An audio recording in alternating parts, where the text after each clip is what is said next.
Hello everyone, आज हम worksheet 75 करेंगे, मतदाता सूची। तो हमारे देश में 18 वर्ष और उससे अधिक आयु के सभी नागरिक बिना किसी भेदभाव के चुनाव में मतदान कर सकते हैं। तो मतदान के योग्य लोगों की सूची को हम मतदाता सूची कहते हैं। उम्मीदवारों का नामांकन। तो राजनीतिक दल अपने उम्मीदवारों को मनोनीत करते हैं जिन्हें पार्टी का चिन्ह और समर्थन मिलता है। तो पार्टी के मनोजन को अक्सर पार्टी का टिकट कहा जाता है।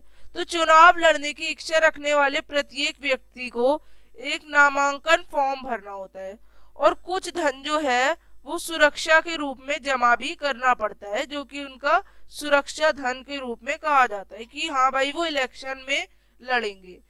तो इसमें सुप्रीम कोर्ट कुछ निर्देश और घोषणाएं भी करता है। एक नई प्रणाली शुरू की जाती है। प्रत्येक उम्मीदवार को एक कानूनी घोषणा करनी होती है जिससे पूरा विवरण होता है। उम्मीदवार के खिलाफ गंभीर आपराधिक मामले, लंबित उम्मीदवार और उसके परिवार की संपत्ति और देनदारियों का विचरण, ये सभी चीजें देखी जाती हैं, शिक्षा देखी जाती है। उसी के बाद उसे मतदान सूची में लिखा जाता है। चुनाव अभियान। कौन बेहतर प्रतिनिधि, कौन सी पार्टी बेहतर सरकार बनाएगी, यह क्या अच्छी नीति है, इसके बारे में स्वतंत्र और खुली चर्चा करनी आवश्यक है। तो चुनाव प्रचार के दौरान ऐसा ही होता है। हमारे देश में इस तरह के अभियान उम्मीदवारों की अंतिम सूची की घोषणा और मतदान की तारीख के दो समारोह के बीच बताते हैं। तो हमारे चुनाव कानून के अनुसार कोई भी दल या उम्मीदवार कोई रिश्वत या धमकी से कोई अपना मतदान नहीं करवा सकता। तो मतदान कराना जुर्म होता है इस तरह का कोई भी।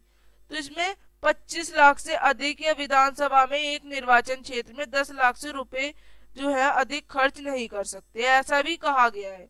हमारे देश में सभी राजनीतिक दल चुनाव अभियानों के लिए आदर्श आचार संहिता पर सहमत है। आदर्श आचार संहिता के अनुसार कोई भी दल या उम्मीदवार किसी भी पूजा स्थल का चुनाव प्रचार के लिए इस्तेमाल नहीं कर सकता। चुनाव के लिए सरकार वाहन, हवाई जहाज, अधिकारियों का प्रयोग भी नहीं कर सकते। मतदान और मतगणना क्या है? तो ये चुनाव का एक अंतिम चरण होता है जिसको चुनाव का अंतिम दिन भी कहा जाता है। इस दिन मतदान दिए जाते हैं, वोट डाले जाते हैं। ये इलेक्ट्रॉनिक वोटिंग मशीन EMI का इस्तेमाल करते हुए डाले जाते हैं।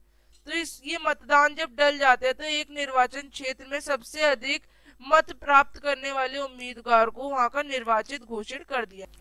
फर्स्ट क्वेश्चन है, मतदाता सूची से आप क्या समझते हैं? ये एक लोकतांत्रिक चुनाव में वोट देने की जो योग्य सूची बनाई जाती है इसको मतदाता सूची कहते हैं। इसमें उन सभी लोगों के नाम होते हैं जो कि मतदान दे सकते हैं। तो ये सभी में होती है। अब आपके अनुसार चुनाव लड़ने के लिए उम्मीदवार की क्या योग्यता होनी चाहिए?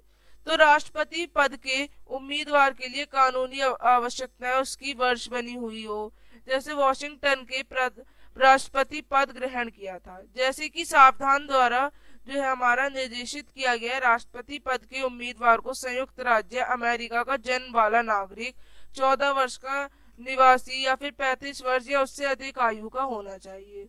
तो इस तरह से आपको ये बताया गया। थर्ड प्रश्न, आदर्श आचार संहिता क्या है?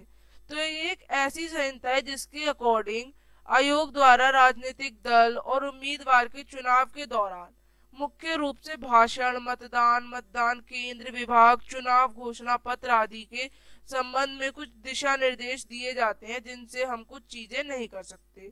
तो मतदान और मतगणना के दिन सभी उम्मीदवारों के एजेंट क्यों मौजूद रहते हैं? वो वहाँ पे इसीलिए मौजूद रहते हैं कि वो देख सके कि कौन सी जो पार्टी है उसको कितने वोट मिले, किसने किससे अधिक लिए। तो इस तरह से आप करेंगे। इसमें ये इसलिए भी खड़े हो सकते हैं ताकि यहाँ पे कोई रिश्वतखोरी ना चले।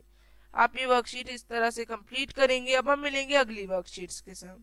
तब तक के लिए बाय एवरीवन। चैनल को लाइक, सब्सक्राइब एंड शेयर।